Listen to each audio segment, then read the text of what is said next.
বিসমিল্লাহির রহমানির রহিম। আসসালামু আলাইকুম। আমার সকল ভিউয়ার্স ফেসবুক, ইউটিউব পেজ ও ইনস্টাগ্রামে যে যেখানে আছেন সবাইকে শুভ সকাল। আমি শামসুন নাহার যমুনা ধারাবাহিকভাবে কবি মোহাম্মদ আলতাফ হোসেনের লেখা বৈশ্বিক মহামারী করোনা কাব্যগ্রন্থ থেকে ধারাবাহিকভাবে কবিতা আবৃত্তি করে যাচ্ছি। সবাইকে শুভ সকাল। আমাদের পাবনা সদর উপজেলার কবি মোহাম্মদ আলতাফ হোসেন একজন সমসাময়িক কবি। তিনি সমসাময়িক বিষয়কে কেন্দ্র করেই কবিতা লিখে থাকেন। সবাইকে শুভ সকাল। কবিতা পাঠে চলে যাচ্ছি। কবিতার নাম পরামর্শ লিপি।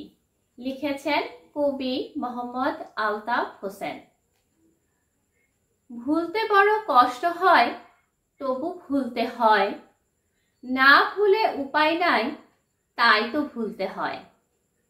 ভুলের মধ্যে দাঁড়িয়ে আবার করছো ভুল, তাই তো এখন দিশেহারা, খুঁজে পাচ্ছ না কুল। নিরানন্দে থাকে না মন, ঘন আনন্দ চায়, তাই তো বিরূপ চলাফেরায় ভুল হয়ে যায়।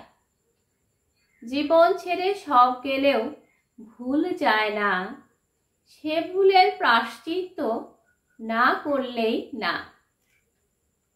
জীবন সে তো বিচিত্রময় আলো আধারের মেলা, কখনো আলো কখনো আধার, এই তো মজার খেলা। এ মজায় মস্তে চায় মন, নিয়ম মানে না, বেপরোয়া মজা নিয়ে জীবন বিড়ম্বনা। জীবন পোড়া আগুনের ধোয়া হয় না, তাই সে আগুন আপন পর কেউ দেখে না।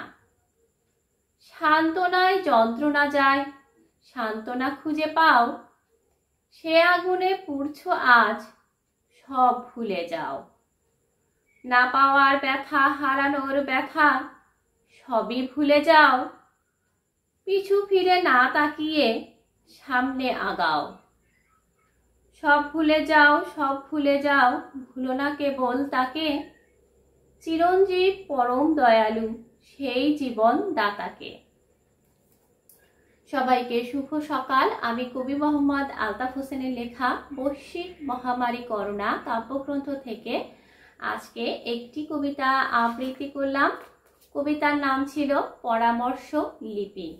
কবি মোহাম্মদ আলতাফ হোসেন এই কবিতাটি রচনা করেছেন 2023 সালের 3 তারিখে, 3 মে। সবাইকে শুভ সকাল। আমি আজকের মতো বিদায় নিচ্ছি। আগামীতে কবিতা নিয়ে আবার আসব।